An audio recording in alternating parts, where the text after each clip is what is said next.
NHL 리뷰. 오늘은 힘겨운 시간을 이겨내고 최근 상승세를 보이고 있는 두 팀이죠. 애너하임 덕스와 템퍼베이 라이트닝에 대해 이야기 나누겠습니다. 6강 플레이오프가 진행된 아시아리그 아이스하키에서는 일본 재즈 크레인즈와 도호쿠 프리블레이즈가 4강에 진출했습니다. 이번 주에 각각 사할린과 안양 한라를 만나게 됩니다. 국내 최초, 국내 유일의 아이스하키 팟캐스트 비하인더넷 34회 방송 시작합니다.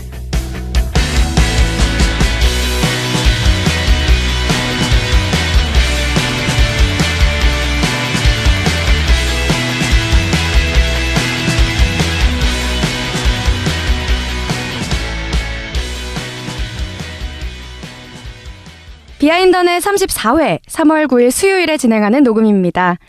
비하인더넷의 여자 목소리 굉장히 오랜만인 것 같은데요. 비하인더넷 김태범 아나운서의 정말 중요한 개인 일정으로 지난주에는 박봉서 아나운서가 그리고 이번 주에는 제가 이제 특별 DJ로 대신 나오게 됐습니다. 오늘도 역시 박힘찬 PD님 그리고 이현섭 기자님과 함께합니다. 안녕하세요. 안녕하세요. 네, 안녕하세요. 네, 비하인더넷 굉장히 인기던데요. 네? 왜요? 응원해주시는 댓글도 굉장히 많고. 지난주 4개 올라와요. 4개. 지난주에 조금 줄어들었더라고요. 네. 네, 4개가 가장 많았던. 네. 간혹 이제 악플도 좀 있지만 아마도 그건 역시 관심의 표현이지 않을까 생각해 봅니다. 오늘 제가 좀 부족하더라도 너그럽게 잘 부탁드리겠습니다. 네, 알겠습니다. 네. 화이팅 하시길 바라겠습니다. 네. 잘하시는 것 같은데요. 아닙니다. 저희 그럼 시작해 볼까요? 네, 이미 시작을 네. 했고요. 네. 오늘도 NHL 소식으로 먼저 출발해 보려고 합니다. 지난주까지 NHL 트레이드 데드라인을 중심으로 프리뷰와 리뷰 전해드렸는데요. 이제 데드라인도 지났고요. NHL 정규 시즌도 어느덧 후반기에 접어들었습니다. 오늘은 흔히들 UTU라고 하죠. 올라올 팀은 올라온다. 초반 부진을 털고 일어나서 최근 고공행진 중인 애너하임 덕스와 템퍼베이 라이트닝에 대해 이야기 나눠보겠습니다. 우선 캐나다 현지에 계신 손상호 기자님 연결해 볼게요. 기자님 안녕하세요. 네, 안녕하세요. 네, 오늘은 김태범 아나운서 대신 제가 진행을 맡았는데요. 제가 NHL을 잘 몰라서 좀 걱정이에요. 제가 잘 알려드리도록 하겠습니다. 네, 오늘 손상호 기자님 그리고 이현석 기자님 잘 부탁드릴게요. 네. 네, 우선 애너하임 덕스 이야기부터 해보겠습니다. 최근 애너하임의 상승세가 정말 무서운데요. 크리스마스 전까지는 서부지구 꼴찌였는데 이제는 퍼시픽 디비전 1위까지 올랐습니다. 해가 바뀌면서 좀 무슨 일이 있던 건가요? 네, 많은 전문가 팬들로부터 올 시즌 강력한 우승 후보로 꼽혔던 애너하임이었는데 시즌 개막을 4연패로 시작했었죠. 그리고 네. 개막 첫 달이었던 10월 달에 10경기를 치렀는데 단 1승밖에 거두지 못하면서 말 그대로 정말 최악의 팀이었습니다.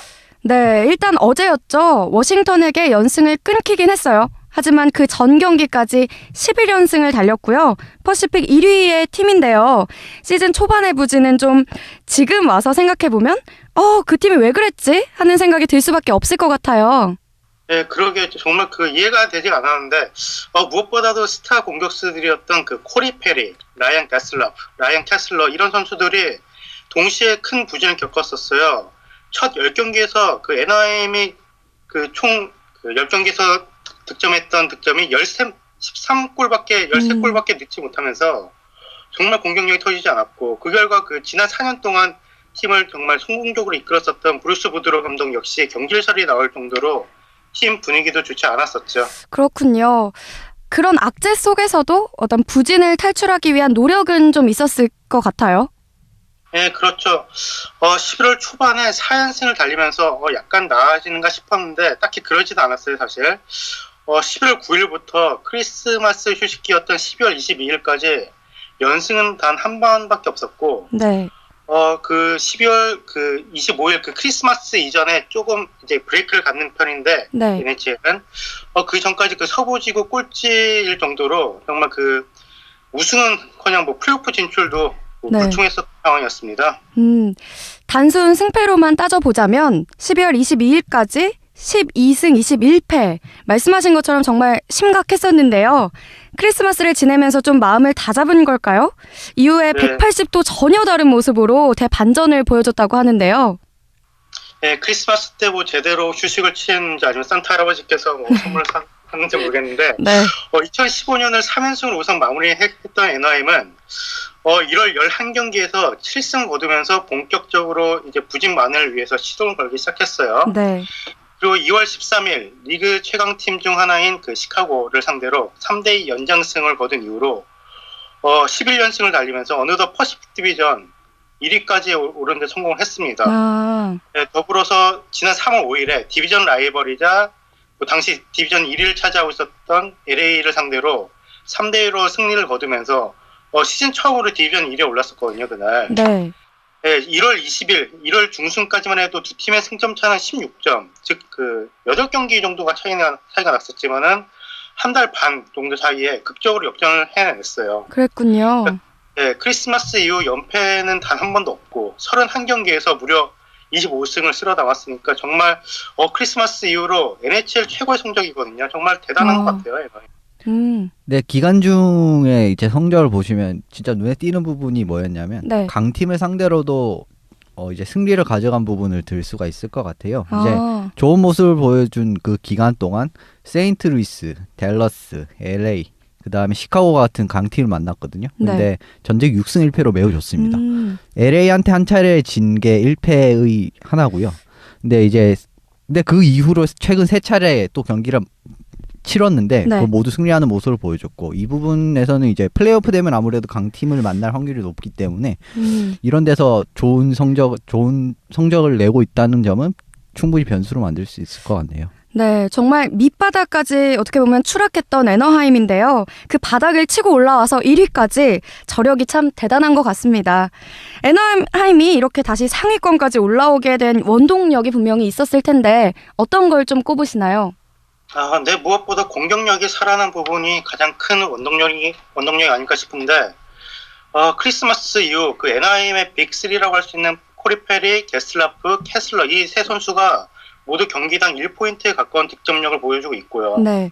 어린 선수인 그 리카드 라켈 이 선수도 그 최고의 시즌을 보내면서 주축 선수를 자리매김을 했고, 더불어서 그 1월 중순에 부진을 하고 있었던 공격수 칼 해글린을 팔면서 그 마트레이드 해왔던 그 네이비 페롱이 새로운 팀에서 NIM에서 21경기 18포인트를 기록하면서 좋은 모습을 보인 것이 역시 네. 긍정적이었던 것 같네요. 역시 이 공격이 살아나야 어떻게든 반전의 기반이 마련되는 것 같습니다. 네, 그렇죠. 그 NIM의 최고의 공격수 듀오라고 할 수 있는 페리와 게슬라프는 데뷔 때부터 10년 동안 같은 라인에서 뛰어왔었어요.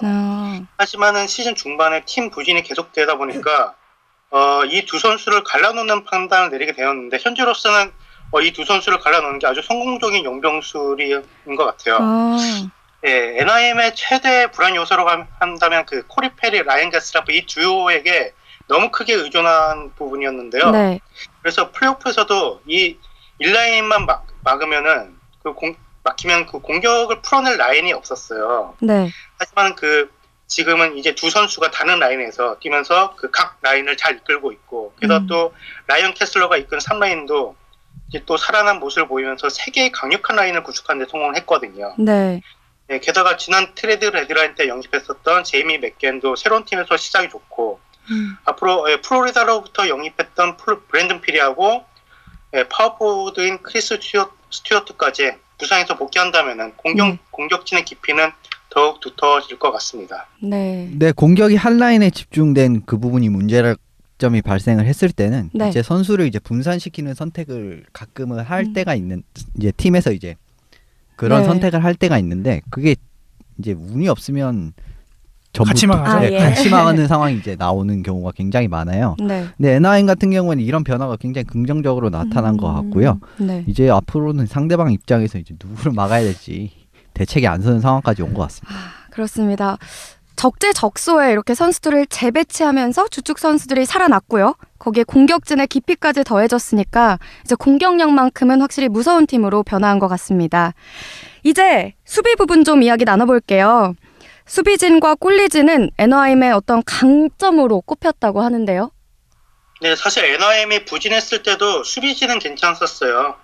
예, 수비력과 골리진이 NIM의 지금도 최대 강점이라고 할 수 있을 것 같은데, 네. NIM은 현재 NHL에서 그 30개 팀들 중에서 가장 적은 실점을 기록하고 있고요. 각각 3년차 홀타임 3년차를 맞이하고 있는 수비수들인 이런 햄프스 린돔, 사미 바튼 이 듀오가 수준급 수비수로 성장했고 또 다른 젊은 수비수인 그 캠 파울러 이 3인방이 네. 정말 그 잘해주고 있고 앞으로 또 게다가 또 밴쿠버로부터 영입한 그 베테랑 수비수인 케빈 비엑사도 좋은 리더십을 보이고 있고요. 네. 또 게다가 초반에 좀 뇌진탕으로 결정했었던 그 시몽 데프레라는 좀 수비형 수비수도 있는데 네. 이 선수도 컴백 이후로 좋은 모습을 보여주고 있습니다. 그리고 폴리신의 경우도 봐도 아주 좋은데 네.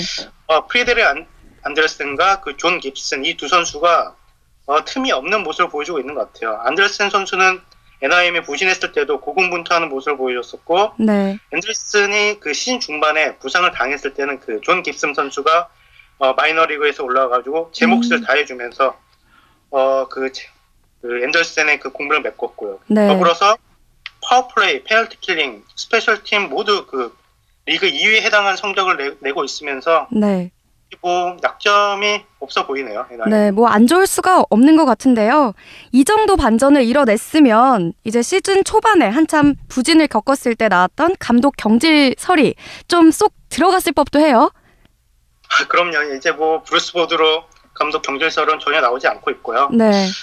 당시를 돌이켜보면은 사실 그 많은 사람들, 저도 한 10월 달에는 그 보드로 감독이 그 경질이 되지 않을까 사실 그랬는데 그 밥 머레이 단장이 끝까지 보드로 감독을 믿었어요. 네. 사실 그 머레이 단장이 믿음의 하키라고도 할 수 있을 것 같은데 사실 그 오늘 기사를 봤는데 그 시즌 초 팀이 부진에 빠졌을 때 머레이 단장 역시 아주 당혹스러워했었고 네. 2016년 드래프트에서 상위 픽으로 지명될 유망주들을 면밀히 검토하기 시작했을 정도로 이번 시즌은 사실상 좀 반 포기했다고 할 수 있었던 것 같아요. 하지만은 머레이 단장은 그 패닉 버튼을 누르면서 그 트레이드 남발을 하는 대신 선수들과 감독을 믿기 시작했고 네. 사실 그 머레이 단장 본인 역시 그 15년 넘게 그 NHL에서 선수 생활했던 스타 선수였었거든요. 네. 그렇다 보니까 그 감독과 선수의 마음을 잘 읽었던 것 같아요. 조급하게 그 감독을 경질하는 것보다는 팀을 믿었고 그 결과 이제 현재 그 NHL에서 가장 뜨거운 팀을 만들 수 있었던 것 같아요. 또 단장의 믿음에도 네. 그 부드러운 감독이 그 대답을 했죠. 또 코리 페리, 라이언 데스라프 이렇게 분산 그 이 두 선수를 또 분산을 시켰고 또 네. 라인을 아주 그냥 기가 막히게 또 짰어요. 또 스피드가 좋은 선수, 뭐 기량이 그 스킬이 좋은 선수, 힘이 있는 선수들 갖다가 이제 적절히 배치를 하면서 세 개의 강력한 라인을 완성을 했고요. 네. 또 믿음을 받은 주축 선수들 역시 부진에서 탈출하면서 어떻게 보면은 그 머레이 단장이 좀 틀리지 않았다는 점을 보기 좋게 증명해냈다고 말씀드릴 수 있을 것 같네요. 네. 근데 확실히 머레이 단장 보면은 확실히 뛰어난 당장인 것 같고요. 네. 그다음 상태가 굉장히 악화될 수 있었던 시점에서 네. 감독 경질이 아닌 이제 현상 유지라는 어떻게 보면 굉장히 과감한 결정을 내렸는데 이 부분이 결국 좋게 작용을 했던 것 같고요. 그리고 네. 뭐 앞에 말씀드렸듯이 다비드 페롱 선수나 브랜든 피리 선수 트레이드를 보면은 네. 이제 팀에서 좋은 선수 지금 좋은 역할을 해줄 수 있는 선수들이 네. 정말 잃은 거 없이 잘 데려왔거든요. 그 부분도 단장의 좋은 역량을 보여주는 부분인 것 같습니다. 네, 정말 쉽지 않은 결정이었을 텐데요. 단장의 믿음에 감독이 결국 성과를 만들어내는 어떻게 보면 진짜 바람직하고 이상적인 직장의 표본을 보여주고 있는 그런 팀이 아닌가 싶습니다. 애나임 덕스 이야기 나눠봤고요. 잠시 쉬었다가 템파베이 라이트닝에 대한 이야기 이어갈게요.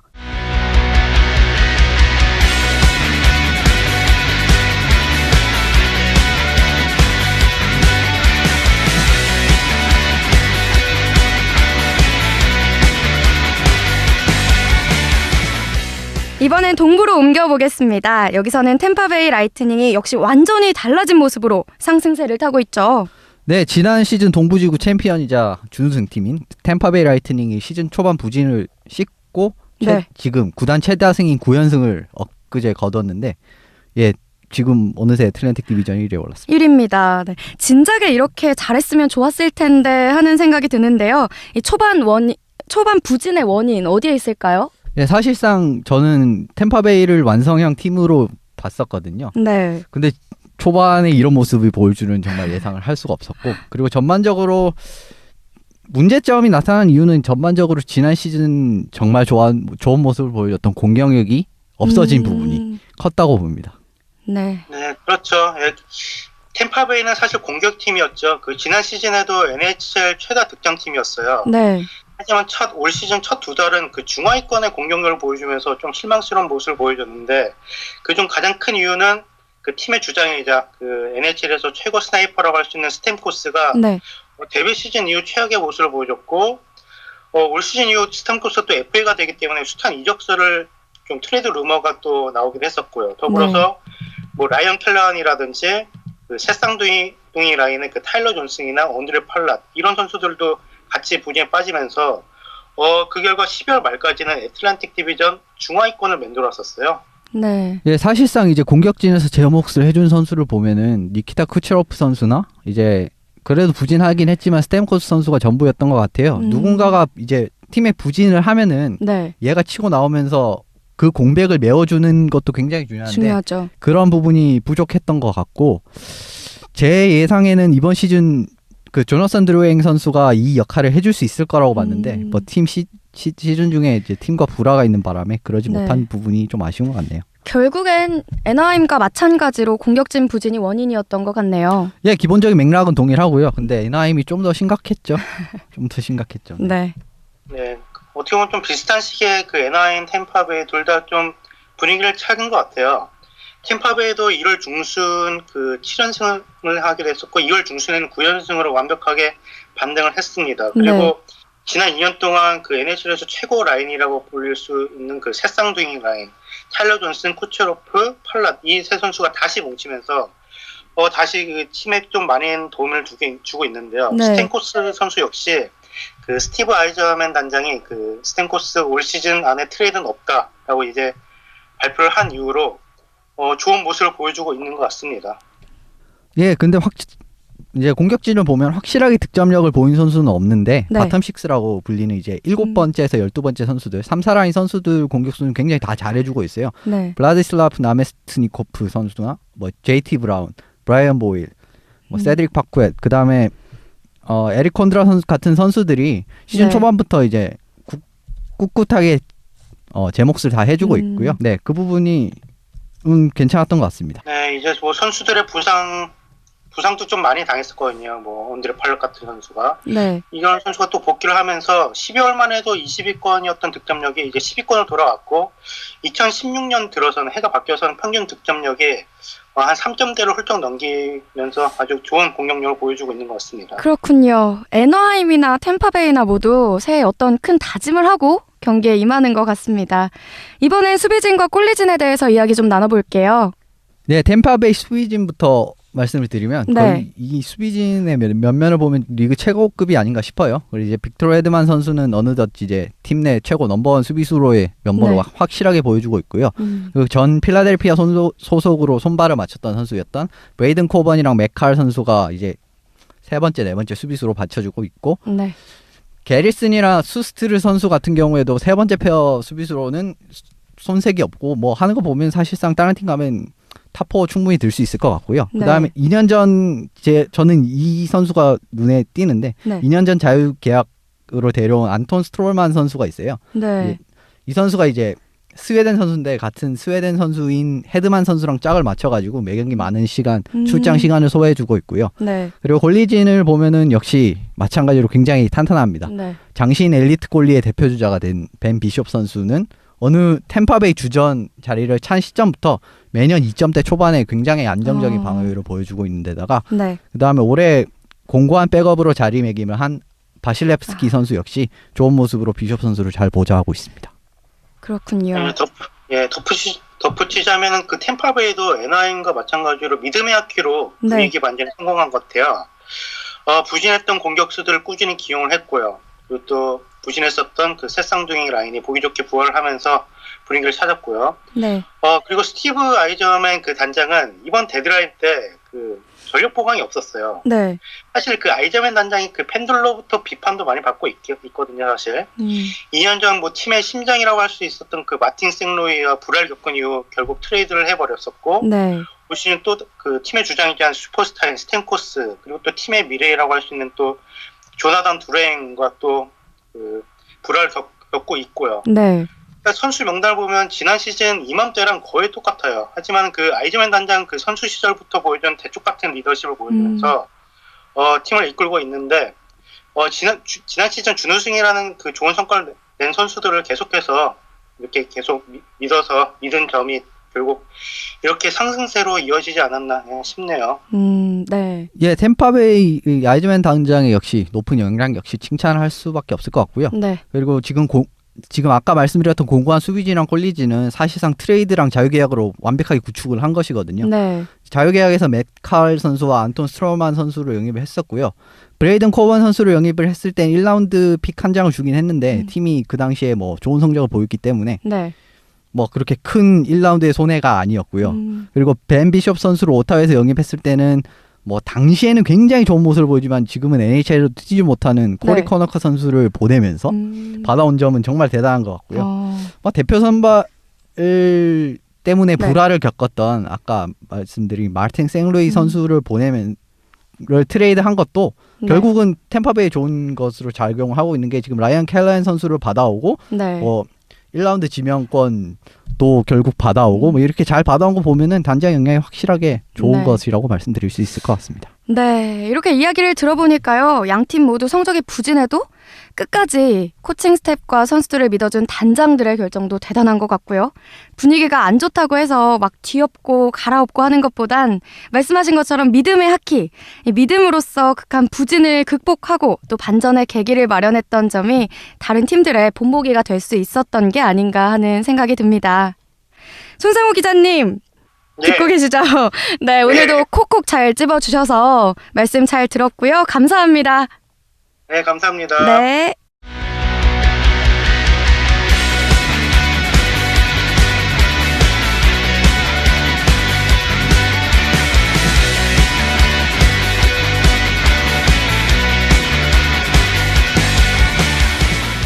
자, 이번엔 아시아리그 소식 살펴보겠습니다. 정규리그를 마친 아시아리그는 지난 주말부터 플레이오프에 돌입했습니다. 우선 6강 플레이오프가 지난 주말에 진행됐는데요. 쿠시로에서는 일본 재즈 크레인즈와 니코 아이스벅스가 만났고요. 도마코마이에서는 오지 이글스와 도호쿠 프리블레이즈가 만났습니다. 결과는요. 양쪽 모두 2경기 만에 4강 플레이오프 팀이 결정됐죠. 네, 네, 그렇습니다. 쿠시로에서는 크레인즈가 1경기 때 이제 9대2로 대승을 네. 가져갔었고 2경기 때는 5대3으로 역전승이었죠. 역전승 네, 맞습니다. 아이스벅스 잡아내고 4강 플레이오프에 올라가서 네. 이제 사할린을 만날 준비를 하고 있고요. 네. 그다음에 이제 프리블레이즈가 오지 이글스 홈 경기로 원정을 떠났는데 네. 2대1 7대5 둘 다 역전으로 역전승. 네, 그렇습니다. 예, 경기가 역전승이었어요. 끝났더라고요. 그래서 2번 잡아내면서 뭐 이 시리즈는 3경기 다 가지 않을까 우리가 예상을 했었는데 네. 그렇죠. 예상을 빗나가고 의외로. 네. 예, 프리블레이즈가 4강 프로에 올라갔고 안양 한라와 이번 네. 주말에 맞붙게 되겠습니다. 네, 3전 2선승제에서 2경기 만에 4강 플레이오프 팀이 결정됐습니다. 지난주 팟캐스트에서 나왔던 이야기들이요. 오지 이글스와 프리블레이즈 경기는 누가 올라와도 이상하지 않다라는 이야기를 나눴어요. 일본에서 치러졌지만 현석 기자님은 왠지 다 챙겨보셨을 것 같은데요. 예, 현지에서 스트리밍을 해줘서 저는 네, 경기를 2경기를 다 챙겨봤고요. 네. 이 경기에 대해서 리뷰를 이제 해드리면 블레이즈 이글스 1차전을 살펴보면은 정규 시즌과 굉장히 비슷하게 두 팀이 박빙의 승부를 보였어요. 네. 근데 경기 양상은 6대4 정도로 오지가 조금 더 앞서가는 모습이었습니다. 오히려요. 예, 좀 더 이제 괜찮은 모습을 많이 보여줬었어요. 음. 첫 골이 들어간 장면을 보시면은 오지 슛을 쐈는데 골대 뒤에 있는 보드를 맞고 이제 다시 이게 팀퍽이 하타 선수를 맞고 들어갔어요. 아. 정말 이상한 느낌으로 들어가서 네. 하타가 그런 거 잘 먹더라고요. 예, 하타가 좀 그런 골을 많이 먹죠. 그래서 분위기가 굉장히 안 좋아졌었는데 네. 그 다음 플레이에서 바로 모토노 미치타카 선수가 슬랩샷으로 그냥 동점을 만들면서 네. 경기 분위기를 시원하게. 가져왔고요. 네. 경기 종료 5분 정도를 남기고 콜제러 선수가 스크린이 선 상태에서 슛을 쐈는데 그거를 이제 야마시타 타쿠로 선수가 리바운드로 톡 집어 넣으면서 승부를 잡았습니다. 이글스가 굉장히 찬스가 많았어요. 근데 이제 크로스아이스 패스라고 하죠. 이제 횡패스를 이렇게 주는데 네. 그게 이제 한 끗 차로 빗나가는 모습이 굉장히 많이 나왔고 네. 그 다음에 골대도 여러 수차례 네. 맞아서 정말 불운이 많이 겹치는 첫 경기를 이글스가 뭐 패했습니다. 도쿄 직결전에서도 그렇고 골대는 엄청 때리는 것 같아요. 운이 없네요. 예, 공격이 잘 되긴 하는데 네. 마무리가 약간 네, 마무리가 부족한 것 조금 같아요. 안 좋았죠. 그래서 1차전 2대1로 또 네, 한 2대1로. 골차 네, 한 골차 승부였다고요. 승부가 났었고요. 보통 이렇게 정규리그에서도 한 골차 승부가 많았다고요. 특히 이 팀들이. 예, 이 두 팀이 사실상 한 경기를 제외하면은 다 한 골차 승부였고요. 왜냐하면은 두 골 경기가 엔티넷이 네, 있었거든요. 그렇기 때문에 다 한 골차 승부였는데 1차전도 네. 그런 상황이었습니다. 그렇습니다. 2차전으로 한번 넘어가 볼게요. 네, 2차전을 보시면은 오지가 처음부터 완전하게 압도를 하면서 분위기를 잡은 모습을 보였습니다. 이를 1피리어드 갈고 3골, 나왔구나. 네. 1피리어드에 공격이 다 들어가면서 네. 3점을 먼저 선취를 했거든요. 네. 정말 1피리어드 오지의 모습을 한마디로 설명하면 진짜 톱니바퀴가 이렇게 딱 완벽하게 맞아 들어가듯이 완벽한 모습을 보였어요. 그래서 제 생각에는 오늘 이제 3차전 가겠구나 그렇죠. 라고 생각을 했는데 네. 프리블레이즈가 갑자기 5골 연속으로 몰아치면서 네. 예, 2피 승리를 중반부터 예. 그랬던가요? 예, 그렇습니다. 그리고 근데 이 경기를 제가 본 승부의 전환점이 두 가지로 보는데요. 네. 1피리어드 종료 이후에 크리스 감독은 그 골리를 일찍 바꿉니다. 하타 선수에서 이토 선수로 바꿔버립니다. 근데 이토 선수가 이제 3-7점이게 그러니까 이 피리어드 들어서 바로 골레를 교체하는 강수를 뒀거든요. 근데 네. 이토 선수가 연이은 선방으로 팀을 완전하게 구해내면서 위기를 구했고요. 그리고 오지가 굉장히 공격력이 막강했어요. 근데 이토 선수가 다 막아내더라고요. 그리고 그런 모습이 있었고 더블 마이너 페널티 그리고 너무 빠른 실점 이 두 부분이 이글스의 발목을 잡았다고 봐요. 하키에서 3점 차라는 네. 점수는 정말 제일 위험한 리드라는 말이 있을 정도로 역전이 굉장히 생각보다 자주 나오는 데다가 그리고 임팩트가 굉장히 크죠. 그리고 네. 지고 있는 팀에서 의외의 승리가 많이 나온 점수예요. 근데 경기가 3대3으로 따라잡힌 이후에 다카시 세이지 선수가 더블 마이너 페널티를 당합니다.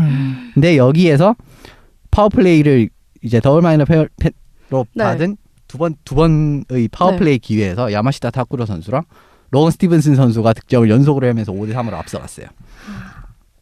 근데 오지가 여기서 멈추지 않죠. 네, 멈추지 않았어요. 그래서 따라갔는데 따라가자마자 그 다음 플레이에서 먹히고 그런 모습이 또 나왔어요. 이번에도 그런 장면이 나와서 네. 결국 그게 패배의 원인이지 않나라고 생각을 합니다. 결국 또 역전승으로 끝난 거네요. 네, 그렇습니다. 네. 예, 결국 마지막 정리를 해드리면 네. 오지가 결국 두 경기 다 전반적으로 찬스가 부족을 하고 뭐 공격이 안 풀리고 이런 게 아니었어요. 다 잘했는데 네. 맞은 찬스를 득점으로 결국은 마지막 한 끝 연결을 하지 못하면서 나쁜 경기를 한 게 아님에도 불구하고 패하게 됐고요. 네. 블레이즈 같은 상황에서는 0대3이라는 최악의 상황을 완벽하게 분위기 반전에 성공을 하면서 네. 순식간에 이제 5골을 몰아치는 모습도 보였고 네. 골을 먹혀도 바로 이제 다시 만회 골을 넣거나 그리고 마지막에 이제 엔티넷 골 같은 경우에는 네. 어떻게 들어갔냐면 자기 지역에서 카와이 타쿠마 선수가 슛블락을 했는데 그게 그냥 들어가 버렸어요. 그런 것까지 다 포함을 해가지고 운까지 따랐네요. 아이고. 예, 운까지 포함해서 결국은 승리를 거뒀고 그 할라의 상대가 결국 블레이즈로 결정이 됐고요. 네. 네, 과연 리매치가 기대가 되네요. 네.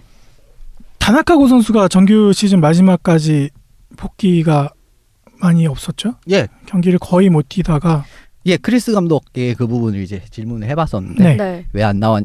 6경기 정도 예, 결장을 했었나요? 6경기 네. 결정을 했습니다. 차이나 드래곤전 3전이랑 니코 아이스박스전 3전을 결정을 했는데 네. 다나카 선수가 올해 부상으로 제대로 경기를 초반에 못 나왔어요. 그게 그쵸. 이제 연습 경기 때 야나도리 선수한테 부상을 당했는데 네.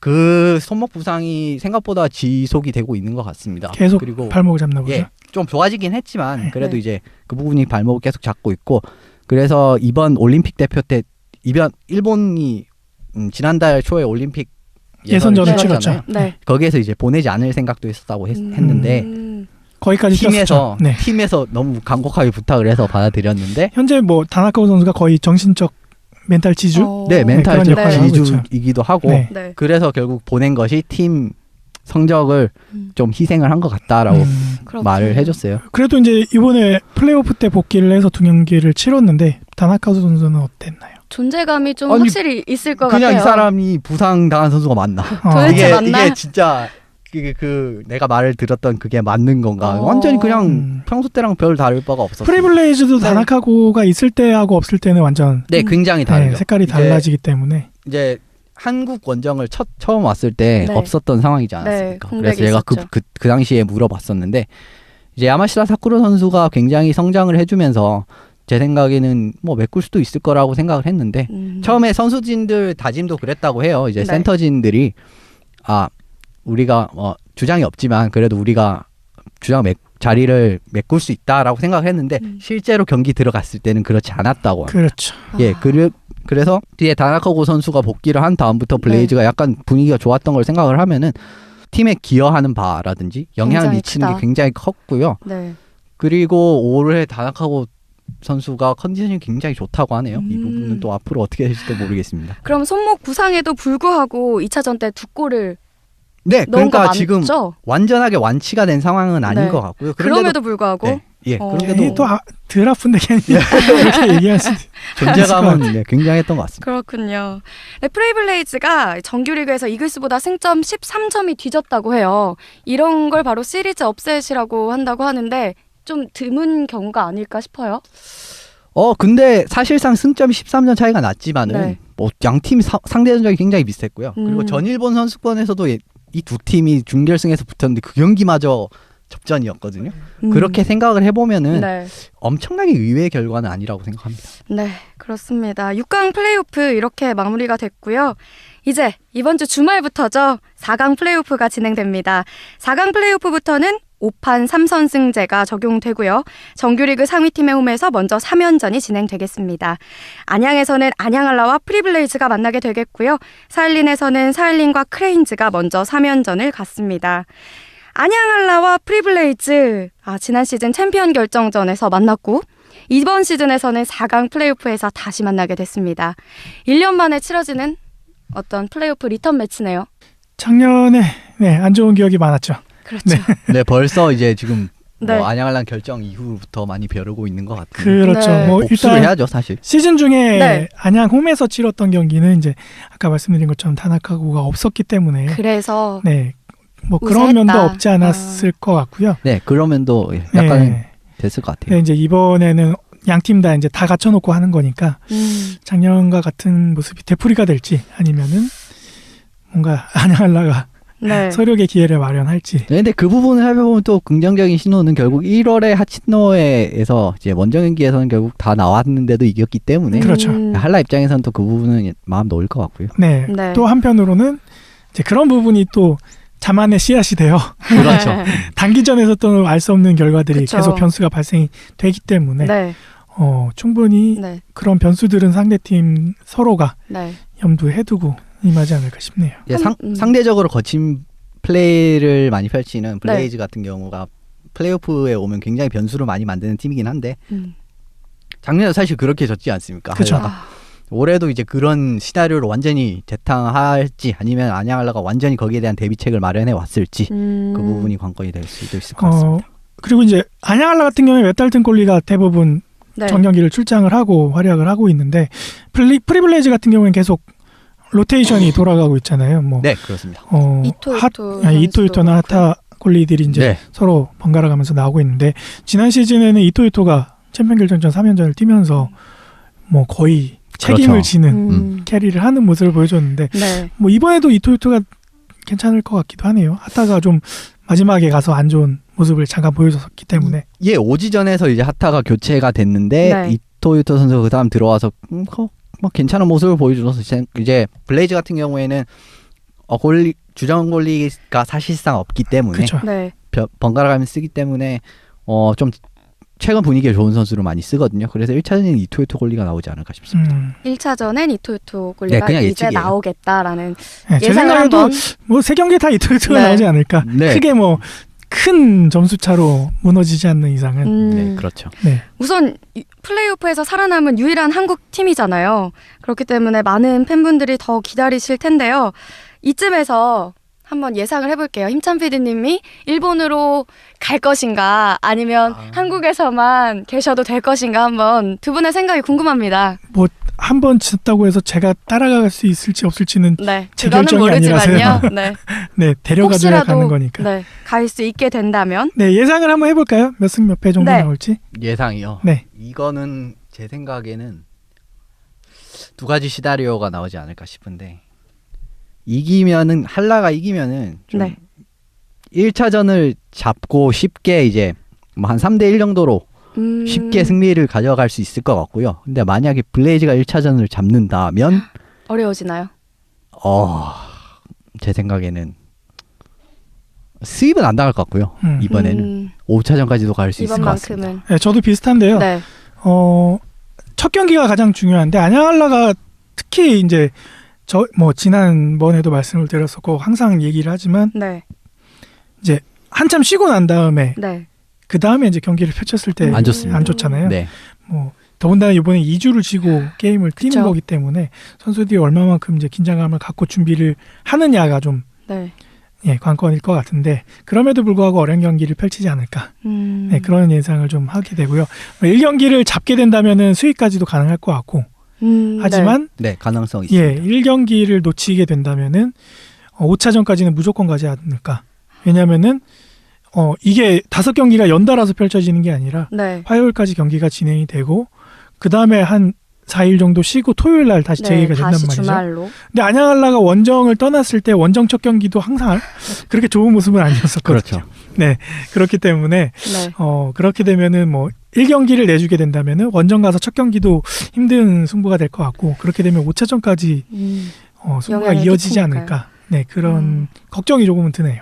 1차전을 반드시 어떻게 잡아야겠네요. 그렇죠. 모든 뭐 모든 팀들이 경기가 뭐 6강 그렇겠지만. 플레이오프에서도 1차전 이긴 팀들이 그렇죠. 다 올라왔었기 올라왔으니까요. 때문에 어느 정도 단기전 승부에서는 또 시리즈에서는 네. 1차전이 참 중요한 것 같습니다. 모든 리그를 불문하고 사실 1차전을 잡는 팀이 웬만하면 시리즈를 가져가는 경우가 굉장히 많습니다. 그렇죠. 그렇죠. 흐름을 유지하는 게 예. 정규 리그하고는 또 패턴 자체가 다르기 때문에 예, 근데 또 하나의 변수를 말씀드리면 이제 네. 블레이즈 같은 경우에는 아까 말씀드렸다시피 좀 피지컬한 하키를 하는 팀이기 때문에 플레이오프에는 이게 지난주에도 비슷한 말씀을 드렸는데 이제 심판이 바뀌잖아요. 북미 네. 쪽 심판으로 바뀌기 때문에 체킹에 대한 판정이 약간은 관대. 엄청 싸울 것 같아요. 제 네. 생각에는. 엄청 안양라도 뭐 도쿄 가서 하는 거 보니까 엄청 싸우더라고요. 좀 느슨할 수 있거든요. 네. 이제 그런 부분에서 이제 블레이드가 좀 이득을 가져갈 가능성도 없지 않다. 안양에서 보시는 팬분들 입장에서는 정말 박진감 넘치고 네. 파이팅 넘치는 경기를 네, 보게 재밌을 되니까 거예요. 게임이 될 것 네, 같네요. 그건 좀 많이 기대가 되고 있습니다.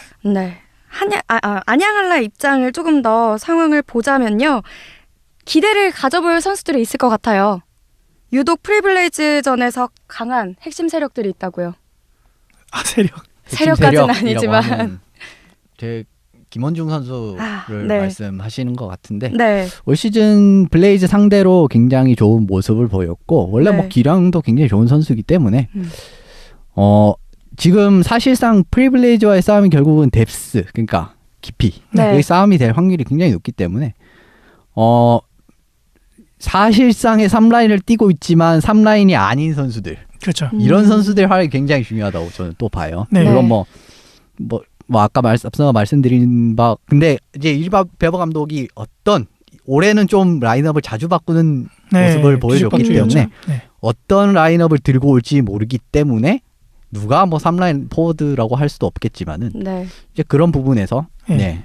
득점을 내는 정규리그 것도 같은 중요하다고 경우에는 생각합니다. 대부분 이제 빡센 경기다 한다라면은 2라인까지만 가동을 주로 그렇죠. 돌리고 네.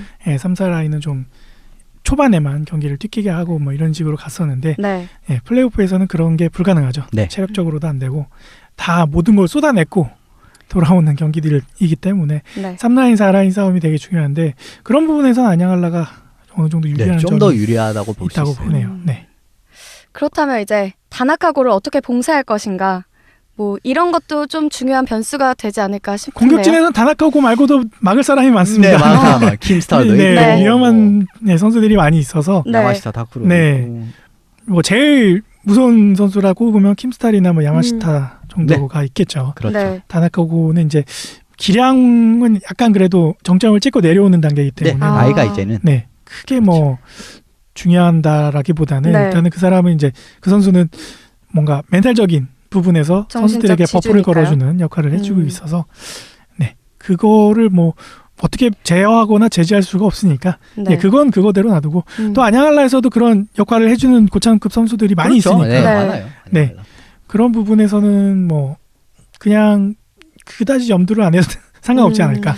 라인 매치업 같은 부분도 네. 조금 더 신경을 썼으면 좋겠다고 하는 것이 제 이제 개인적인 의견인데 이제 작년 파이널을 되돌아보면은 블레이즈 같은 경우에는 상대방의 라인을 딱 보고 딱 맞춰가는 플레이가 그렇죠. 굉장히 많이 나왔습니다. 그러니까 체킹 라인을 딱 적수해 낸다든지 상대방이 4라인 낸다고 하면 딱 빨리 눈치채가지고 우리도 4라인 내서 네, 맞춰나갔죠. 그 체력을 좀 더 온전하게 보존을 한다든지 그리고 뭐 라인업 그러니까 뭐 매치업 그 라인 매치업에서 이제 우위를 가져가려고 하는 모습이 많이 나왔는데 상대적으로 그런 모습이 한라에서는 작년에는 많이 나오지 않았던 거의 걸로 정해두고 기억을 그 라인 하거든요. 그대로 갔죠. 예, 그러니까 상대에 상관없이. 체력도로 돌리는 1, 2, 3 네. 이런 식으로 돌리는 느낌이 굉장히 네, 많았거든요. 거기에서 많이 틈이 벌어지니까. 예, 거기서 네. 이제 결국은 조금씩 벌어진 게 갈라져 버린 예. 상황이었던 것 같습니다. 네, 올 시즌에도 근데 똑같이 가지 않을까 생각이 드는데 모르겠습니다. 뚜껑을 열어봐야 되기 때문에. 재정비를 하고 나왔을 수도 있으니까요. 네. 네. 얘기하다 보니까 굉장히 느낌상 챔피언 결정전 같은데 네, 그렇죠. 사실 플레이오프 4강 4강입니다. 네, 네. 입니다. 하지만 가장 큰 사안일 것 같고 네. 네, 올라가면 뭐 사할린 기다리고 올라가면 있고요. 사할린이 될 확률이 높기 때문에. 그렇죠. 네. 네. 그거는 다음 주에 또 얘기를 나눠볼 텐데요. 그러면 팬분들께 이쯤에서 이 경기에서 관전 포인트라든가 꿀팁 같은 거 혹시 있을까요? 관전 포인트요. 네. 앞서 계속 다 말씀을 드려서 첫 골을 누가 먼저 넣게 될까요? 첫 골이요. 저는 테스트헤드가 먼저 꽂아 넣지 않을까. 골문 앞에서 주워 먹는 걸로. 네. 그리고 푸볼에서는 킴스탈이나 아니면은 로간이 뒤에서 때려 넣거나 네. 네, 파워플레이 상황에서 한 골 정도 나오지 않을까. 네. 네, 첫 골은 그 정도로 예상이 되네요. 네, 그럴 것 같네요. 굉장히 직관 가면 또 재밌는 경기가 될 것 같은데 혹시라도 네. 경기를 보러 가지 못한다면 그래도 온더스포츠에서 영상을 볼 수가 있을까요, 피디님? 네, 뭐 그거는 항상 그런 거니까 네. 보시는 거는 혹시나 상관없을 거. 직관을 못 또 가시면 라이브로도 STN 채널에서 해주니까 네, 네. 네이버에서도 네, 볼 수 있죠. 뭐 챙겨 보시면 될 것 네. 같고요. 가장 좋은 거는 직접 와서 보면 되는데 네. 지난 챔결 때도 사람 꽉 찼죠. 네, 굉장히 꽉 많았던 차서 걸로 네. 기억합니다. 정말 후끈후끈한 경기장이었는데 네. 올해도 좀 기대가 됩니다. 네, 기회가 되시면 오셔서 보는 게 제일 좋을 것 같습니다. 이제 2위 사할린과 3위 일본 재즈크레인즈의 4강 싸움, 또 다른 4강 싸움이죠. 살펴보겠습니다. 올 시즌 상대 전적은 5승 1패로 사할린이 앞서 있고요. 전력상으로는 사할린의 우세가 좀 점쳐지긴 하지만 또 모르는 거잖아요. 네, 그렇죠. 크레인즈가 막판에 확 달아올랐어요. 네, 분위기가 네. 올해 크레인즈를 보면은 네. 기복이 정말 정말 좀- 심하죠. 좀 롤러코스터를 네. 많이 타요. 그러니까 시즌 초반에는 정말 원터처블 완전히 극강의 팀을 보여주다가 갑자기 내리막 쭉 타다가 또 이제 시즌 말기에 다시 올라온 네. 경기력이 다시 올라온 그런 모습을 보이고 있거든요. 그러니까 정규리그 대명상무를 홈으로 불러들여서 그때 이제 마지막 경기에서 대명상무한테 지고 나서 5연패를 하다가 네, 맞아요. 네. 그리고 도쿄 직결전 가서 2번 이기고 2연승. 프로업에서 또 2번 이기면서 4연승을 또 가져갔단 말이죠. 네. 그러니까 뭐 내려갔고 올라가고 이게 심한데 이게 그대로 유지돼서 사할린에서도 적용이 되느냐 아니면은 사할린에서 다시 내려가느냐 이 차일 것 같은데 사할린이 막강하긴 막강한 것 같습니다. 그렇죠. 네. 좀 더 이제 객관적인 전력을 보면 네. 사할린이 위라고 말씀을 드릴 수가 있고요. 네. 근데 상대적 5대1을 살펴보면은 그 중에 이제 사할린이 2승이 연장에서 나온 2승이거든요. 연장 이후에 나온 2승, 그러니까 슛아웃에서 나온 네. 게이밍샷에서 나온 네. 2승이기 때문에 이건 결국 또 박빙으로 갈 가능성이 굉장히 농후하다는 거고요. 그리고 경기 스코어를 보면은 크레인즈가 경기를 심지어 앞서가다가 네. 놓치는 경우가 많았어요. 근데 이 부분에서 이제 조정이 됐다면 이제 이 부분을 딱 걸어 잠궈서 끝까지 딱 유지할 수 있는 능력이 딱 갖춰진다면 또 의외의 결과가 나올 수도 있죠. 양팀 다 정규리그를 돌아보면은 전반적으로 양팀 다 상대적으로 3피리어드에서 약간 체력이 달리는 네, 약간은 1, 2피보다는 파괴력이 떨어지는 모습이어서 네. 3피 때 누가 더 끝까지 물고 늘어지느냐 집중력. 네. 그렇죠. 그 차이가 좀 있을 것 같고 네. 크레인즈에서는 글쎄요 우에노가 얼마만큼 날고 뛰어다니느냐 그 차이가 있을 것 같네요. 네. 예, 집중력의 싸움이라고 말씀드리면 좀 더 부연 설명 드리자면요. 이제 연속 실점을 해서 진 경기가 아까 리드 잡고 연속 실점해서 진 경기가 많았어요. 근데 그건 이제 역으로 말하면은 사할린이 한 번에 이제 폭격을 할 수 있는 힘이 있다는 거고요. 그리고 그만큼 집중력과 저력이 있다라고도 풀이가 될 수 있는 거고, 뭐 이걸 또 말씀드리면 뭐 이걸 리드를 잘 지키게 되면 의외의 결과가 나올 수도 있다고 했는데 결국 못 지켰습니다. 그러니까 사할린의 폭격, 집중력 있는 그 폭격을 버틸 수 있느냐 막아내고 그 부분이 관건이 될 수도 있을 것 같네요. 네. 어쨌든 사할린도 그렇고 쟁쟁한 선수들이 많잖아요. 네. 크레인즈도 지금 상승세라고 하니까 또 어떻게 될지도 모르는 거네요. 이 게임 역시 그렇습니다. 이 쉬운 부분도 게임이 뭐 없네요. 두 팀 다 네. 굉장히 좋은 전력을 보여주고 있고. 네, 사할린도 콜리진이 막강하고 그렇죠. 네. 다 막강하죠, 사할린은. 어디 하나 안 막강한 데가 없고 네. 크레인즈는 상대적으로 이제 수비랑 콜리진이 약간 공격에 비해서는 약간 떨어지는 모습인데 글쎄요. 이노우에가 대부분 나올 것 같은데 네, 이노우에 선수가 네. 다 나올 것 네, 같고요. 이노우에가 얼마만큼 버텨주느냐가 네. 관건일 것 같네요. 이제 뭐 국가대표도 뛰었던 이제 야나도리나 사카타 같은 선수도 좀 확실한 역할을 보여줘야 될 것 같고, 네. 그 다음에 뭐 러베키오라든지 우에노 같은 선수가 잘 해줘야 그래야 좀 가능성이 희망이 있을 것 보이는 네, 네. 그래야 희망이 보입니다. 그런 네. 것 네, 같죠. 막히면 답이 없죠. 네. 그렇습니다. 네. 4강 플레이오프 한번 예상을 해봤고요. 안양알라랑 프리블레이즈 경기 일정을 조금 설명을 드리자면 3월 12일 이번 주 토요일 5시, 3월 13일 일요일 5시, 그리고 3월 15일 화요일 7시에 안양에서 1, 2, 3차전이 예정돼 있으니까 참고하시면 좋을 것 같습니다. 네, 이렇게 6강 플레이오프 리뷰 그리고 4강 플레이오프 프리뷰 시간 가져봤습니다. 제가 많이 부족해서 두 분이 저 때문에 굉장히 불안불안하시고 걱정하셨을 텐데 어떠셨나요? 아니 네. 전혀.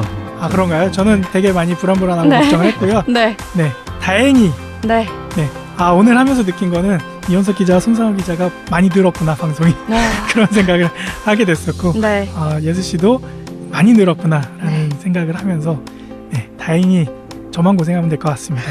네, 네.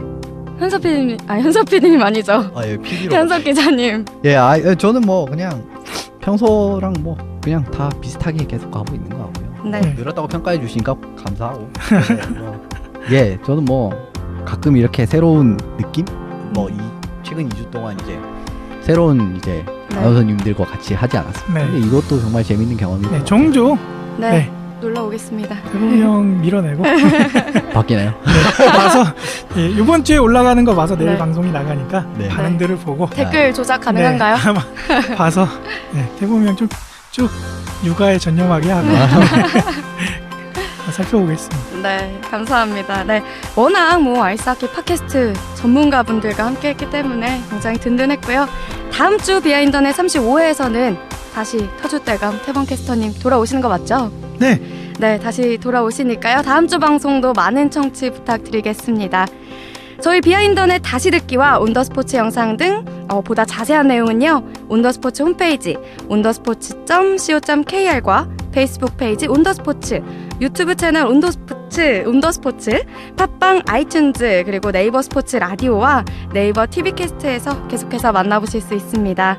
자, 비하인더넷 34회 이렇게 마무리해보겠습니다. 오늘 함께해 주신 박힘찬 PD님 그리고 손상우, 이현섭 기자님 감사드리고요. 저는 김예슬이었습니다. 끝까지 함께해 주신 여러분 감사합니다.